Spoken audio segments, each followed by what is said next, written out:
Shalom keluarga damai yang terkasih di dalam Tuhan. Puji Tuhan, kita berjumpa kembali di dalam Renungan Samas Rabu 4 Mei tahun 2022. Mari kita akan menyiapkan hati sebelum kita merenungkan firman Tuhan. Kita berdoa terlebih dahulu.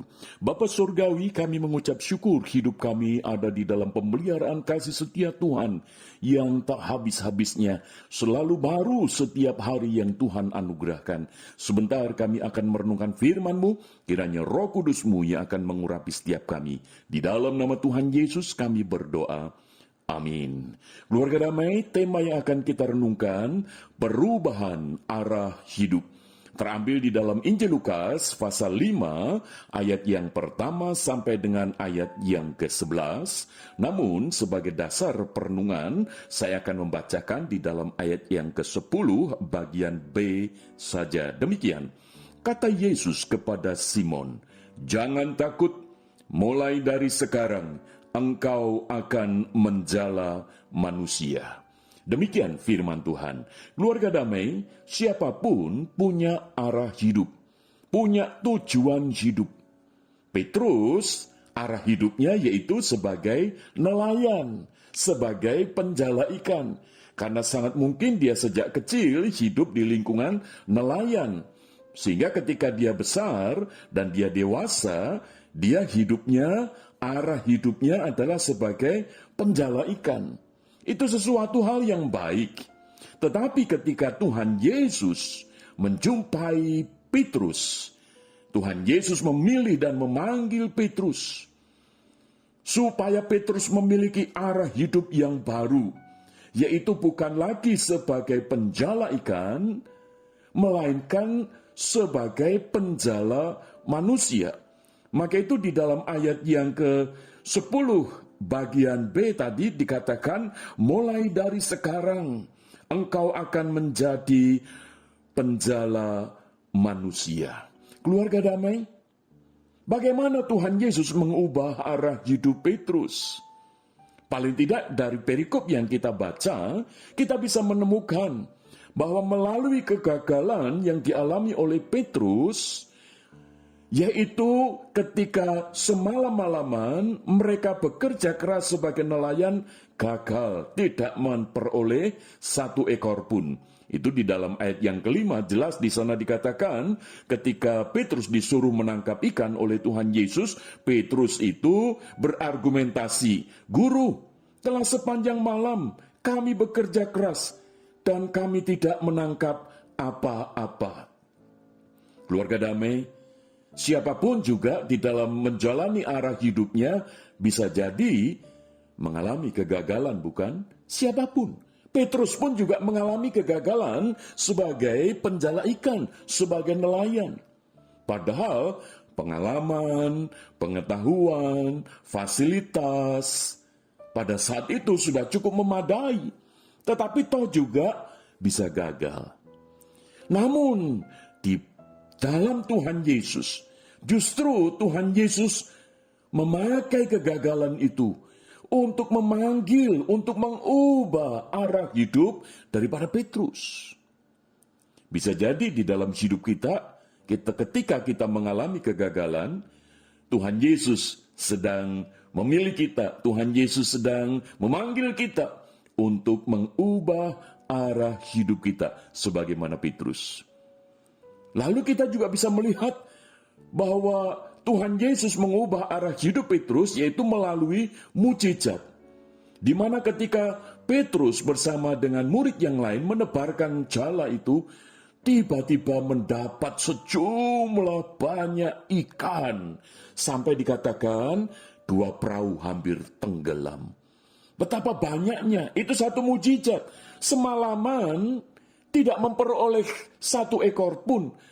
Ini secara waktu jelas tidak mungkin. Justru mendapatkan ikan yang banyak. Keluarga damai, melalui mujizat, Tuhan Yesus ingin mengubah arah hidup Petrus. Dan bisa jadi melalui mujizat yang kita alami, apapun itu, Tuhan mau mengubah arah hidup kita. Bukan lagi untuk berorientasi pada hal-hal duniawi, tetapi berorientasi kepada hal-hal rohani yang bernilai kekal. Keluarga damai, Tuhan Yesus mengubah arah hidup Petrus, yaitu yang berikutnya melalui kesadaran tentang keberadaan siapa dirinya, yaitu Petrus bertobat. Di dalam ayat yang ke-8 di sana dikatakan, Tuhan, pergilah daripadaku karena aku ini seorang berdosa.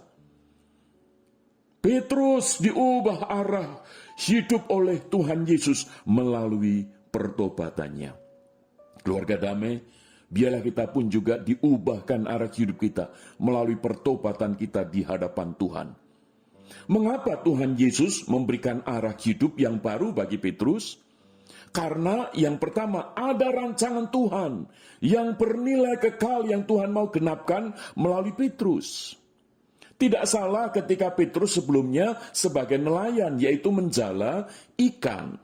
Kalau seandainya Petrus arah hidupnya tidak diubahkan oleh Tuhan Yesus, maka dia ketika menjalani hari-hari sampai pada kematiannya, Petrus hanya sebagai nelayan.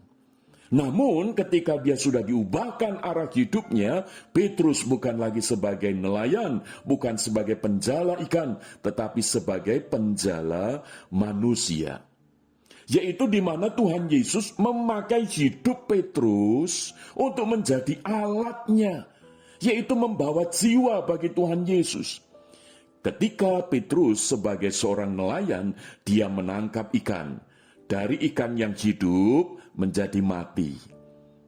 Tetapi ketika dia mengalami perubahan arah hidup yang baru, dia menjadi penjala manusia, Simon Petrus bisa melihat dari manusia, jiwa-jiwa yang mati di dalam dosa, tetapi ketika dibawa kepada Tuhan Yesus, menjadi manusia yang hidup baru di dalam Tuhan Yesus. Ini perbedaannya. Jadi hidup Petrus itu diubahkan arah hidupnya dari menjala ikan yang hidup menjadi mati, tetapi di dalam Kristus dia menjadi penjala manusia. Dari yang binasa karena dosa dibawa kepada Kristus memiliki hidup yang baru. Wow, luar biasa keluarga damai. Maka itu ketika kita melihat di dalam perikop ini, ketika Petrus sudah memperoleh ikan yang banyak, semua itu ditinggalkan. Semua itu ditinggalkan. Kalau kita melihat di dalam ayat yang ke-11, dan sesudah mereka menghela perahu-perahunya ke darat, mereka pun meninggalkan segala sesuatu, lalu mengikut Yesus. Inilah hasil perubahan hidup yang baru dari arah hidup yang baru. Yang bukan lagi sebagai penjala ikan, tetapi sebagai penjala manusia. Petrus setelah hari Pentakosta, dia sekali berkhotbah, 3.000 jiwa bertobat. Wow, ini kalau kita bandingkan, Petrus yang pernah menyangkal Tuhan Yesus 3 kali. Tetapi setelah diubahkan arah hidupnya, Petrus mendapatkan satu perubahan 1000 kali lipat. Yaitu ketika dia berkhotbah sekali saja 3.000 jiwa bertobat. Wow, luar biasa keluarga damai. Maka itu kita bisa melihat ketika perubahan arah hidup yang baru di dalam diri Petrus, maka itu nama Petrus diberikan oleh Tuhan Yesus yang artinya Kefas, yang artinya batu karang. Di mana Tuhan Yesus sendiri yang berfirman bahwa di atas batu karang ini, di atas Kefas, di atas Petrus ini, gerejaku akan aku dirikan. Dan sejak itu, setelah hari Pentakosta, gereja boleh berdiri, yaitu melalui orang-orang yang bertobat karena khotbah daripada Petrus. Keluarga damai, biarlah ini boleh mengingatkan kita, jikalau kita di dalam Kristus, sejak Kristus ada di dalam hati kita, biarlah kita juga mengalami perubahan arah hidup yang baru. Sebagaimana di dalam sebuah pujian, perubahan besar. Perubahan besar di kehidupanku, sejak Yesus di hatiku. Di jiwaku bersinar terang yang cerlang, sejak Yesus di hatiku. Sejak Yesus di hatiku. sejak Yesus di hatiku. Jiwaku bergemar bagai ombak besar, sejak Yesus di hatiku. Keluarga damai, sudahkah ada perubahan arah hidup yang baru dalam hidup kita sejak Kristus ada di dalam hati kita sebagaimana Petrus? Mari kita berdoa. Bapa Surgawi, ubahlah arah hidup kami supaya kami boleh memiliki arah hidup sebagaimana Petrus, bukan lagi berorientasi pada hal-hal duniawi, tetapi kami boleh berorientasi kepada jiwa-jiwa yang Tuhan mau menangkan, yang Tuhan mau tangkap melalui kesaksian hidup kami. Maka itu tolonglah kami ya Bapa, supaya kami boleh memiliki arah hidup yang baru di dalam Engkau. Terima kasih Bapa, di dalam nama Tuhan Yesus kami berdoa. Amin. Keluarga damai, Tuhan Yesus memberkati kita sekalian. Amin.